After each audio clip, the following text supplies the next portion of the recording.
कम से कम कब्रिस्तान तो जा सकते कि नहीं? क्या वो भी नहीं? कम से कम मरे हुओं को जाके कुछ तो साल भर सोते रहें और एक दिन जाएं जागने की रात में। साल भर क्या कर रहे हैं आप? साल में एक बार, बेचारा वो भी अंदर है, उसको क्या मालूम आया कि नहीं आया, कोई दलील नहीं है उसको मालूम होता है इस तरह की कोई बात। तो इस रात में कब्रिस्तान भी जगमगाते हैं एकदम, और लोग जाते हैं और अच्छा खासा एक मज़ा आता है कब्रिस्तान जाने में। मौत याद करने के लिए कोई जाता है इल्ला माशा अल्लाह, वो एक रूटीन बन गया है, वो रूटीन में आया है। वरना आदमी वाकई उसको नसीहत लेना है तो वो किसी भी दिन जा सकता है और अपने दिल को नरम कर सकता है कब्रिस्तान जाके अपनी मौत को याद करके, क्योंकि मकसूद वही है उसका। इस बारे में एक और हदीस जो दलील बनाई जाती है कब्रिस्तान जाने के सिलसिले में, हज़रत आयशा की रिवायत है और इमाम तिरमिज़ी ने इसको नकल किया है। फरमाती हैं फ़क़त रसूलुल्लाह सल्लल्लाहु अलैहि वसल्लम लैलतन फ़ख़रजतु, एक रात अल्लाह के नबी सल्लल्लाहु अलैहि वसल्लम को मैंने नहीं पाया तो मैं घर से निकली, नहीं थे कमरे में, कहाँ गए देखने के लिए निकली।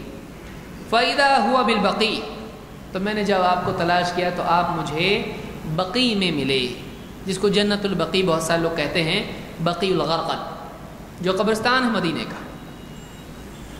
फ़क़ाल अकुन्ति तख़ाफ़ीना अन यहीफ़ अल्लाहु अलैकि व रसूलुहु, आपने हज़रत आयशा से पूछा, डरती थी इस बात से कि अल्लाह उसका रसूल तुझसे ख़ियानत करेगा, यानी तू क्यों निकली मुझको देखने के लिए?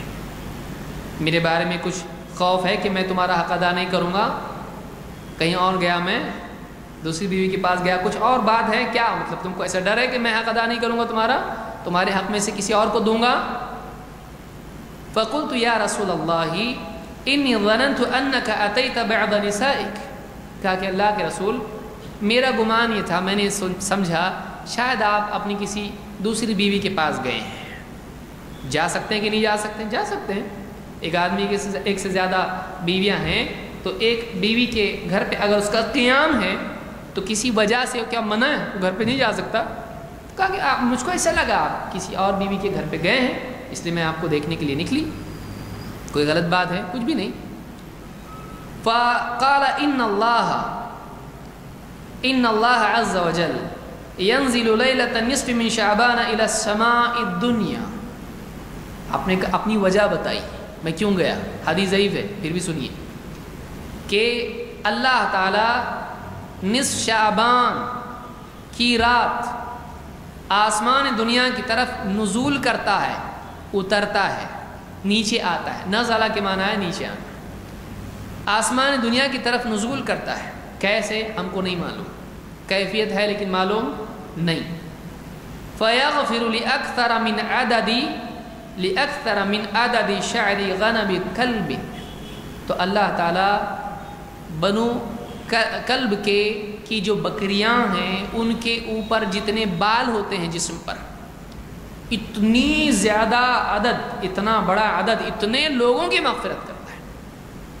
बनु कल्ब की जो बकरियां हैं, अच्छे खासे मोटे ताज़े बाल उनके बदन पे अच्छे होते हैं, तो वो जो बकरियां इतनी होती हैं, इतने जो लोग होते हैं, इतनों की मग़फ़िरत करता है। इसलिए मैं कहा गया, जो भी है इससे वो इस्तेदलाल भी नहीं हो रहा है, लेकिन फिर भी इससे ये कि उस रात में आप कब्रिस्तान गए। ये तिरमिज़ी की रिवायत है। अब तिरमिज़ी की तो लीजिए, इसको दो एतबार से आप देखें, मतन के एतबार से और सनद के एतबार से। सनद के एतबार से यहाँ वहाँ जाने की ज़रूरत नहीं, ख़ुद जिन्होंने लिखा है इस हदीस को नकल किया वो क्या कहते हैं, इमाम तिरमिज़ी जो ये हदीस बयान करते हैं वो ये बयान करते हैं कि इमाम तिरमिज़ी ने क्या कहा है, नहीं। इमाम तिरमिज़ी कहते हैं हदीस व आइशा ला नारिफुहु इल्ला मिन हादल वजहि मिन हदीसिल हज्जाज। हज़रत आयशा की जो हदीस यहाँ पर मैं नकल कर रहा हूँ, ये जो हदीस है इमाम तिरमिज़ी खुद कह रहे हैं जो हदीस जिक्र कर रहे हैं, इसलिए वो लोग सोच रहे हैं कि सियासत में सिर्फ सही हदीसें हैं, नहीं है साहब। उसमें इन्होंने हदीस नकल की और ख़ुद क्या कहा इमाम तिरमिज़ी ने, कहते हैं हज़रत आयशा की जो हदीस है ہم کو صرف حجاج ہی کی سند سے ملی ہے، اور وَسَمِعْتُ مُحَمَّدًا يُضَعِفُ هَذَا الْحَدِيث، میں نے محمد سے سنا وہ اس حدیث کو ضعیف کہتے تھے۔ کون ہے محمد؟ محمد ابن اسماعیل ابن ابراہیم ابن المغیرہ ابن شعبہ۔ کون؟ امام البخاری، امام ترمذی کے استاد ہیں۔ کون؟ امام بخاری۔ کہتے ہیں میں نے اپنے استاد امام بخاری سے سنا، وہ کہتے تھے یہ حدیث ضعیف ہے۔ کیوں؟ ان کا دل بولتا ہے ضعیف ہے؟ نہیں۔ کہتے ہیں وقال یحییٰ ابن ابی کثیر لم یسمع من عروہ، کہتے ہیں کہ یہ جو یحییٰ ابن ابی کثیر ہے انہوں نے عروہ سے حدیث سنی نہیں ہے، سند کیا ہے؟ ٹوٹی ہوئی ہے۔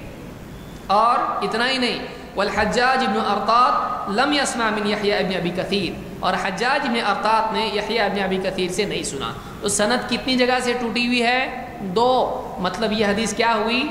حدیث کی اصطلاح میں معضل، منقطع سے زیادہ منقطع کیا ہوتی ہے؟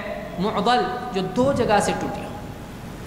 تو یہاں پر سند میں کیا ہے؟ انقطاع، یہ حدیث صحیح نہیں ہے۔ کون بول رہا ہے اس پہ؟ فتویٰ کس کا ہے؟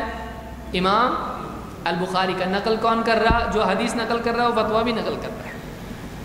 تو اب ایسی حدیث سے دلیل پکڑنا صحیح ہے؟ نہیں۔ یہ بھی حدیث کیا ہوئی؟ قبرستان جانے کی بھی۔ قبرستان جانا اچھا ہے، لیکن صرف اس رات جانا کوئی دلیل ہے؟ نہیں۔ تو یہ حدیث بھی ضعیف ہے۔ تو یہ بھی بات ثابت ہوئی کہ یہ حدیث ضعیف ہے۔ آئیے آگے بڑھتے ہیں۔ تو پھر یہ آیا کہاں سے؟ بہت سارے بولیں گے جب سب ضعیف ہے تو آیا کیسے؟ جیسے بہت ساری دوسری چیزیں آئی ویسے یہ بھی آئی۔ بہت سارے لوگوں نے بعض ضعیف روایتوں پر بنیاد رکھ کے انگوٹھے چومے، نہ جانے کیا کیا کیا۔ جنہوں نے حدیث کو صحیح سمجھا انہوں نے عمل کیا، جنہوں نے حدیث کو صحیح نہیں مانا، جن کو معلوم تھا کہ حدیث صحیح نہیں، انہوں نے عمل نہیں کیا اس کے اوپر۔